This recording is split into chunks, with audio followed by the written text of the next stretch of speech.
Dados divulgados pelo IBGE apontam que o Brasil encerrou a primeira semana de junho com 11 milhões e 200 mil desempregados, 1 milhão e 400 mil a mais do que na primeira semana de maio.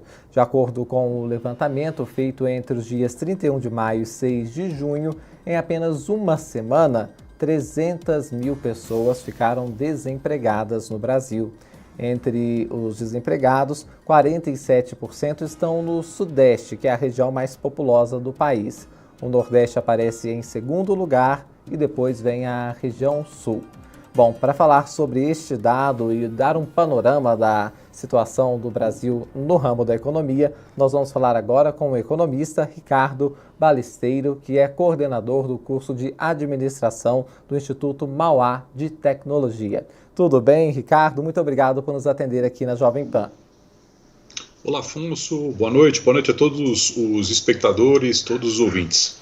Ricardo, a gente está fazendo um panorama dessa situação da economia. É importante a gente voltar um pouco no tempo, né? Quer dizer, por exemplo, esses dados importantes que a gente deu do desemprego, a gente viu que foi uma questão que se acentuou mais com esta crise provocada pelo coronavírus. Mas o Brasil já estava num quadro recessivo, já vivia também uma crise anterior ao do coronavírus e agora, quando tinha um começo de uma recuperação, aí veio essa pandemia. Então é isso, né? Os dados que a gente mostra agora, por exemplo, tem essa influência direta da pandemia, mas a economia já não vinha muito bem, né? Desde o ano de 2014, né? Desde o segundo semestre de 2014, nós iniciamos aí um processo de retração muito forte da nossa economia e ensaiamos ali alguma saída da recessão no ano de 2017, mas nós nunca conseguimos ter uma tração na economia suficiente para poder absorver esse contingente de mão de obra que acabou ficando para trás por conta da recessão, né? Então, nós sempre geramos ali várias expectativas, né? Primeiro a saída da Dilma, depois a aprovação da reforma trabalhista, depois a aprovação da reforma da Previdência, né? Então a gente sempre, nós procuramos nesses anos todos sempre procurar alguma razão para acreditar que o país teria capacidade de geração de empregos, né?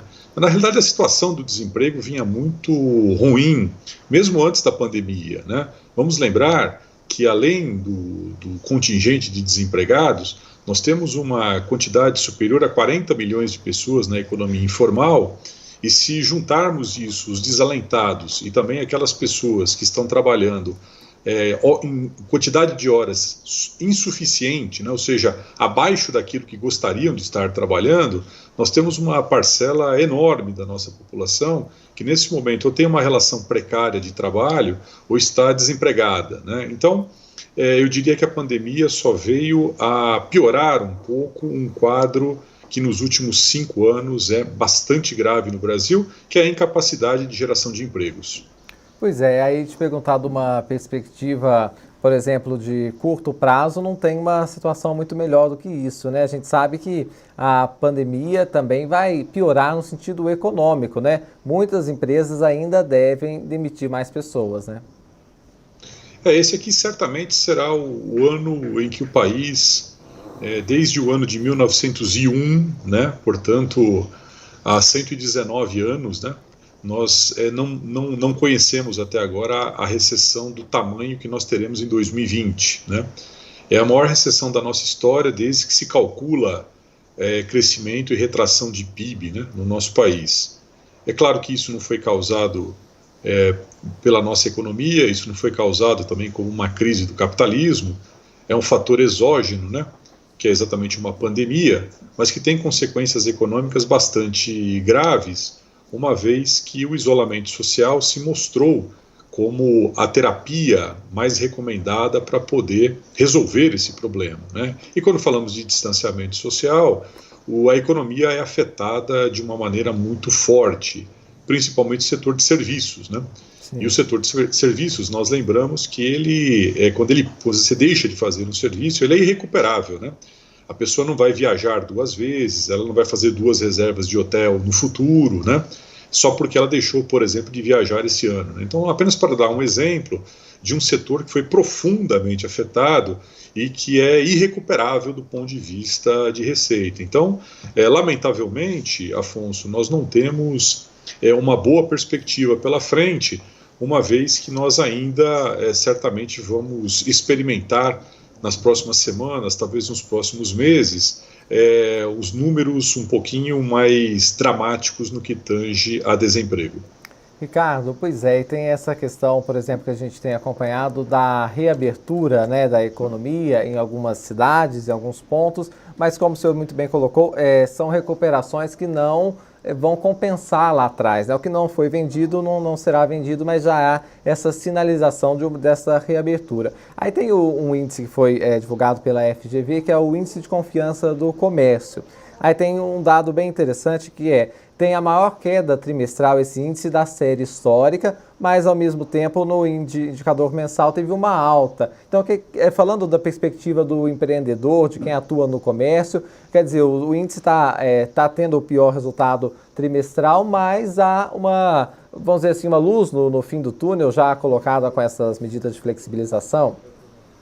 É um dado que era esperado a partir do momento que se sinalizasse, né, com a abertura, né, ou a reabertura no caso, né. Então, é evidente que quando o comerciante, por exemplo, olha para frente, ele vê uma situação melhor do que aquela que ele tem no presente e que ele teve no passado recente, né. Uhum. Agora, a grande questão, e aí é um pouco torcida, né, e aí acreditando que as autoridades, principalmente os governadores, né, possam estar realmente nesse processo de abertura, fazendo isso olhando para a ciência, né? Por quê? Porque caso essa medida de reabertura tenha sido, por exemplo, precipitada, né? Certamente nós teríamos que voltar atrás. E quando você volta atrás, você aumenta a incerteza, né, Afonso? Então, Sim. o que está acontecendo, por exemplo, no estado de São Paulo, em algumas regiões e algumas cidades, né, que tinham ido, por exemplo, para a cor laranja e voltaram para a cor vermelha, né? E aí você tem todo um problema, porque além do aumento da incerteza, você passa a ter a resistência das pessoas, e principalmente dos comerciantes, no caso, em fecharem as portas. E isso pode agravar o caso, né? Quer dizer, obrigando, por exemplo, decisões um pouco mais drásticas, como lockdown, enfim, o que certamente geraria aí um clima de bastante pessimismo em relação ao futuro quando nós pensamos numa retomada do crescimento econômico. Aí eu queria pegar o gancho nesse ponto da retomada para perguntar para o senhor, até o próprio ministro da Economia tem usado essa forma de explicar a retomada, se vai ser em U ou se vai ser em L, em U ou em V. O V seria uma retomada mais rápida e o U seria uma retomada mais devagar. O L seria um quadro recessivo aí muito ruim. Queria te perguntar, dada ao cenário que a gente tem incerto, né? Não dá para fazer uma previsão muito clara ainda, mas o Brasil deve ter qual perfil aí de retomada? Bom, o mais provável é uma retomada em U, né? Ou seja, você cai, né? A economia cai e ela permanece um tempo no vale, né?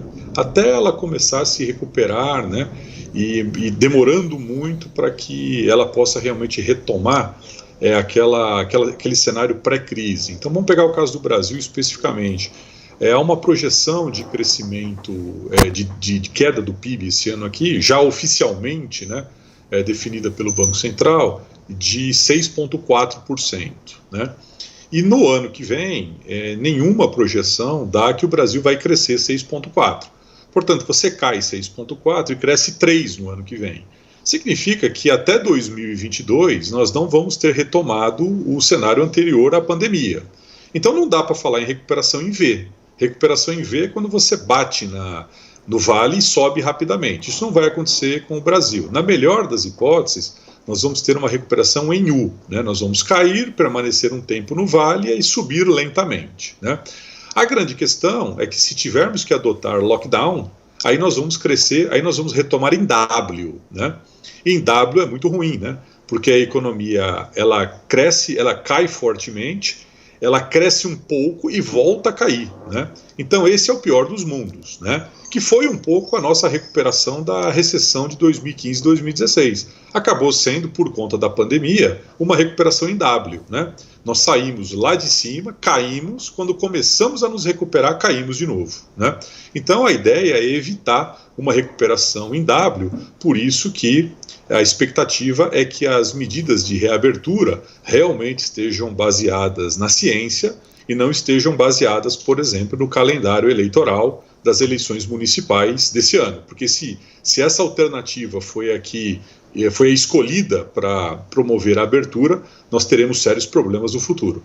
Sem dúvida, Ricardo. E quando a gente fala da questão das letras, fica mais visual, né? A gente pensar aí como é que se dará esse cenário. Claro que tem as especificidades de cada setor, mas é um panorama bem interessante para a gente colocar em discussão. E aí eu queria te perguntar, o senhor falava, por exemplo, dessa sempre perspectiva, né, de melhora da economia, com a reforma trabalhista, com a reforma da Previdência, e agora tem outras reformas aí que são colocadas como uma grande possibilidade de ajudar o Brasil nesta retomada, que no caso é a reforma administrativa e a reforma tributária. Como é que o senhor vê essa discussão? A gente vê um encaminhamento desse tema voltando a ser colocado no Congresso Nacional. O senhor vê essas duas reformas como sendo alguma forma de impulsionadora aí desse processo de retomada? São duas reformas importantes, né? A reforma tributária, principalmente, né? Quer dizer, claramente o Brasil, a carga tributária brasileira, ela é alta, ela é mal distribuída e ela penaliza, por exemplo, os novos negócios, né? Enfim, então há necessidade de se fazer uma reforma tributária rapidamente no Brasil, né? E a reforma administrativa, pelo seu lado, a ideia é que ela possa ser feita dando um pouco mais de racionalidade e de eficiência para o setor público, né? Então, principalmente nos rincões em que o setor público é menos eficiente, né? Então são reformas que são importantes, podem dar uma sinalização positiva, mas para isso vai haver necessidade de articulação política, né? E para ter articulação política, nós temos que ter um clima político institucional um pouco mais favorável do que aquele que nós temos no Brasil, sobretudo nas últimas semanas, né? Então, todo mundo reconhece a importância das reformas e ela está bem amadurecida em vários pontos no Congresso Nacional, a despeito do governo não ter ainda apresentado qual é a sua proposta de reforma administrativa, tampouco a reforma tributária. O governo fala dessas reformas, mas ainda não as apresentou. Mas essa é uma discussão que está madura no Congresso Nacional, como estava as discussões sobre a reforma da Previdência. Por isso que ela acabou sendo aprovada até com alguma facilidade. Foi menos a articulação do governo, que praticamente não existia no ano passado, uma vez que o presidente no ano passado não tinha uma base parlamentar constituída, né? E foi muito mais a maturidade do Congresso Nacional. Então me parece que em algum momento essas reformas voltam para a agenda do Congresso, né? Elas serão uma sinalização importante, mas a retomada do crescimento, dos investimentos, principalmente o investimento externo, passa realmente pela melhora do ambiente político institucional que ainda estava muito conturbado no Brasil, sobretudo aí em virtude dos últimos acontecimentos.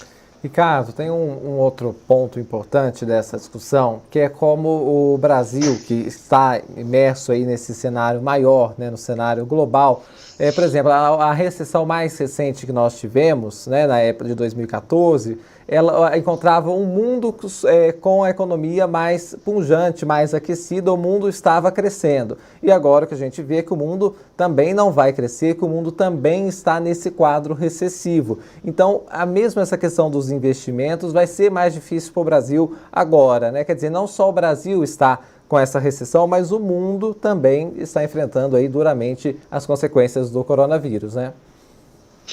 Há muito capital circulando no mundo hoje, né? Uma vez que houve uma injeção muito forte de capital por parte dos bancos centrais, né? Então, liquidez não é problema na economia internacional hoje, né? Por outro lado, o Brasil pode ser um grande receptor de capital estrangeiro, principalmente na área de infraestrutura, né? Vamos lembrar a aprovação do marco do saneamento, né? Ainda essa semana, que certamente foi um ponto importante. Outra discussão que já durava mais de 2 décadas, né, no Congresso Nacional. Tudo isso acaba possibilitando a atração de capital estrangeiro, né? Então, há liquidez e há um grande potencial de infraestrutura no nosso país. Vamos lembrar, né, quer dizer, os portos, os aeroportos, né, toda a parte de estradas, né, quer dizer, ferrovias, quer dizer, o Brasil é um manancial, né, vamos assim dizer, de obras, né, de infraestrutura.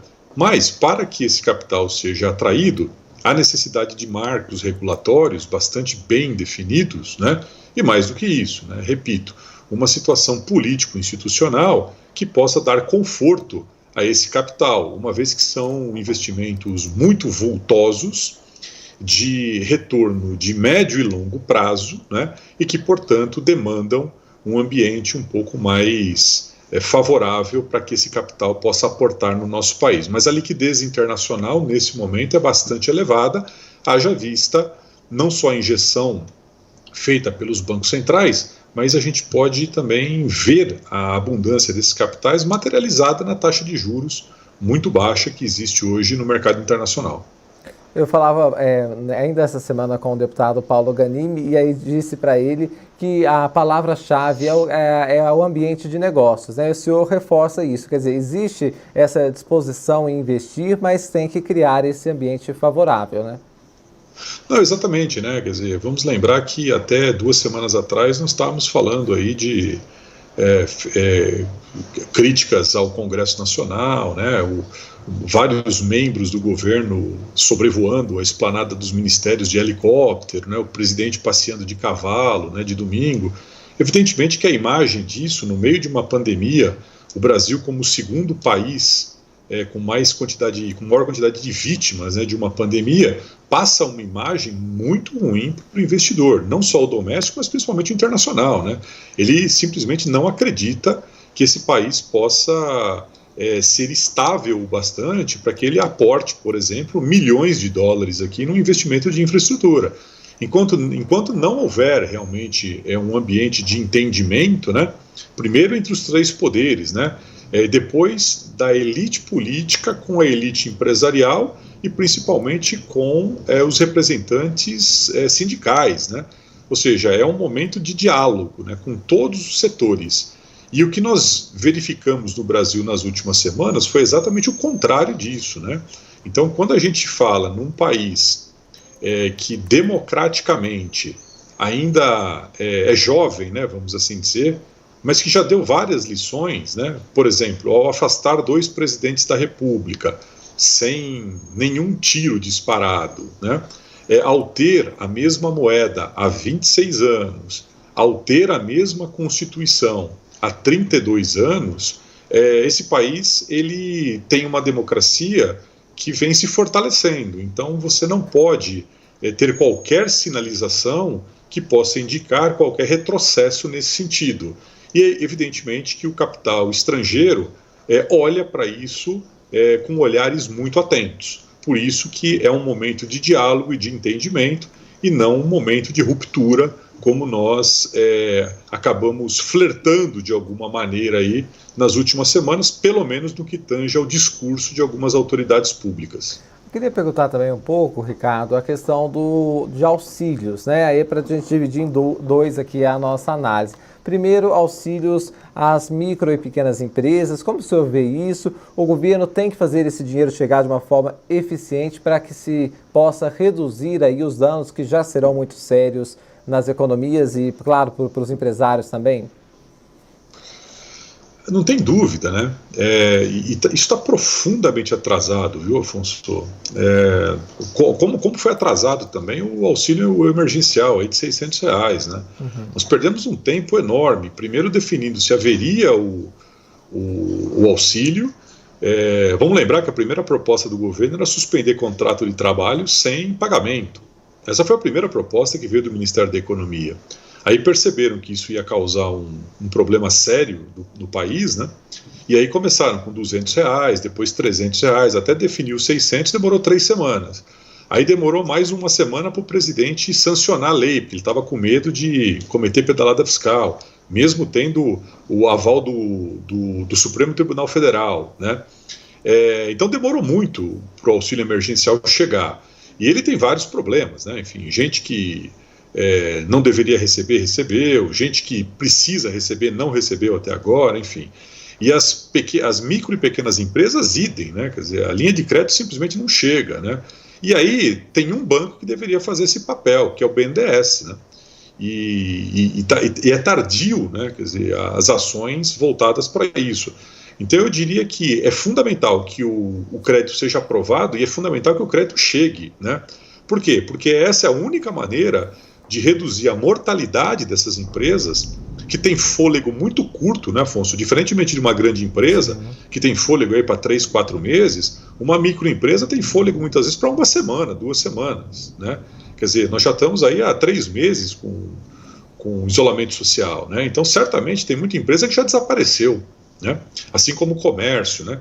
Então, esse auxílio emergencial para socorrer esse setor, ele é fundamental, porque, do contrário, nós vamos conhecer realmente uma mortalidade forte dessas empresas. Queria pegar claro, o senhor falou desse segundo aspecto, que é o auxílio emergencial, né, que era o outro auxílio também importante para discutir. Aí eu queria avançar então um pouco na discussão e falar do setor do agronegócio brasileiro. Há muito tempo já vem segurando, né, a economia de alguma forma, e os resultados são assim também. Aí perguntar-se como que o senhor vê essa perspectiva para o agronegócio durante essa pandemia. Bom, o agronegócio brasileiro é certamente o fator de maior orgulho do país, né? Quer dizer, não existe nenhum setor tão pujante, tão eficiente como esse, né? Quer dizer, o Brasil certamente vai se tornar muito em breve o maior fornecedor de alimentos do mundo. Já é hoje, né? Quer dizer, já figura entre os 3 maiores do mundo, e em termos de proteína animal, a mesma coisa, né? Enfim, então nós temos um agronegócio bastante pujante, né? Evidentemente que os mercados asiáticos continuam sendo mercados bastante importantes para nós, né? Mas nesse momento de crise, de pandemia, foi um setor que continuou bastante forte, né? E que ajudou muito e vai ajudar ao longo do ano evitar uma queda mais forte do PIB, né? Certamente o setor de serviços é o setor mais afetado, né? A indústria também, enfim. E o agronegócio conseguiu segurar muito bem, né, esse período. Eu me lembro que no início da pandemia eu fiz questão de rodar um pouco como economista, né, tomando, claro, que todos os cuidados da quarentena, mas o olhar de economista para tentar saber se nós tínhamos algum risco de desabastecimento, né? E até tive a oportunidade de conversar com os meus alunos no início e dizer o seguinte: olha, nós estamos absolutamente tranquilos em relação a isso, não há o menor risco de desabastecimento. E isso se deve muito ao agronegócio, né, que acabou, de alguma maneira, ajudando muito o país nesse momento de pandemia, junto, obviamente, com todos os outros profissionais que acabaram se dedicando muito durante esse período. Pois é, aí falando do cenário externo e o ambiente para o agronegócio. As economias agora, nesse período de crise, devem se retrair mais, se fechar mais para o contato externo, ou existe essa possibilidade também de se exportar aí os produtos do agronegócio brasileiro? Eu tenho a impressão que seria um erro grave, né, querer, por exemplo, mudar o status das atuais cadeias produtivas globais, né? Quer dizer, não é o momento de adoção de medidas protecionistas, né? Eu tenho a impressão que há necessidade, nesse momento, de ampliar a cooperação entre os países, né? E quando nós pensamos em agronegócio, né, embora, só um parênteses nisso que eu acabei de dizer, né, embora, por exemplo, o discurso do presidente norte-americano vá exatamente no sentido oposto do que eu acabei de dizer, né? Mas talvez o presidente norte-americano tenha que se preocupar com a reeleição dele, ou não, né, enfim, no segundo semestre, mas ele tem emitido todos os sinais de que pretende adotar políticas mais protecionistas do que aquelas que ele tem adotado aí desde que ele assumiu a presidência. Mas seria um erro se os países fizessem isso, né? Por uma razão muito simples, né? Foi a partir das cadeias produtivas globais que nós conseguimos, entre outras coisas, o barateamento de vários produtos, né? Permitindo, entre outras coisas, né, uma revolução no que tange, por exemplo, a telecomunicações, né? Então eu não acredito, sinceramente, que os países, no que tange ao agronegócio, se tornarão protecionistas ao ponto de, por exemplo, abrirem mão da eficiência do agronegócio brasileiro, né? Dificilmente hoje um país para o qual nós somos fornecedores de alimentos teria condições, por exemplo, de competir com o Brasil no que tange a proteína animal, no que tange a soja, no que tange a café, né, no que tange a minério de ferro, enfim. Então, dificilmente os países conseguiriam, nesse momento, se tornarem eficientes ao ponto de terem um nível de produtividade que possibilitasse um barateamento de custo para poder, por exemplo, competir com o nosso agronegócio. Então, me parece que esse não é um risco que nós vamos enfrentar nos próximos meses. Bom, Ricardo, já encaminhando para o final da nossa entrevista, mais uma pergunta também é muito importante. O acordo Mercosul-União Europeia, como que o senhor acha que vai se colocar? Tem a possibilidade de ser homologado por todos os países ou isso perde muito agora nessa discussão toda, nesse cenário que a gente vive, porque foi um acordo costurado por muito tempo, mas que agora também está aí sob risco, né? Ele está sob risco exatamente por conta das nossas questões internas, né? Infelizmente, nós compramos algumas brigas, né, totalmente desnecessárias, né? E a maior briga que nós compramos é exatamente a briga num setor que é fundamental hoje para esse acordo, que é exatamente a área ecológica, né? Lamentavelmente, a questão do meio ambiente talvez seja a mais polêmica do atual governo, né? E ela gera várias externalidades negativas, né? A primeira grande externalidade negativa que ela gera é exatamente na área do agronegócio, né? Ou seja, o setor que é mais pujante hoje no país e que conseguiu, por exemplo, ser pujante preservando o meio ambiente, acaba enfrentando vários problemas por conta de um Ministério do Meio Ambiente que, infelizmente, emite sinais bastante contraditórios em relação àquilo que deveria ser o crescimento sustentável do nosso país, né? E o acordo União Europeia-Mercosul, ele está muito ameaçado também por essa questão, né? Uma vez que nós sabemos que na União Europeia, uma das premissas que foram mais importantes para o fechamento desse acordo é exatamente que o país continuasse sendo referência na preservação ambiental. E, lamentavelmente, o que nós percebemos nesse 1 ano e meio desse novo governo, né, já não tão novo assim, é que realmente o Ministério do Meio Ambiente sempre no discurso e sempre nas suas ações práticas, sempre procurou estar voltado para setores que destruíam o meio ambiente e não adotavam políticas de preservação, né? Nós temos que ser muito claros e muito radicais na preservação do meio ambiente, porque certamente nós precisamos adotar o desenvolvimento sustentável, porque nós temos que lembrar que há um compromisso, né, com gerações futuras, né, e o Brasil hoje certamente responde pela maior parte aí do ecossistema mundial. Portanto, preservá-lo é exatamente uma exigência para que esse acordo possa ser confirmado aí por todos os países. Nós conversamos aqui na Jovem Pan com o economista Ricardo Balistiero, que também, então, deu uma travadinha aqui, Ricardo, que também é o economista Ricardo Balistiero, que nos deu essas informações. Ele é o coordenador do curso de administração do Instituto Mauá de Tecnologia. Ricardo, eu queria agradecer muito pela entrevista. Claro, ficou muitos assuntos para a gente explorar, mas a gente vai falar sobre esses assuntos numa próxima oportunidade.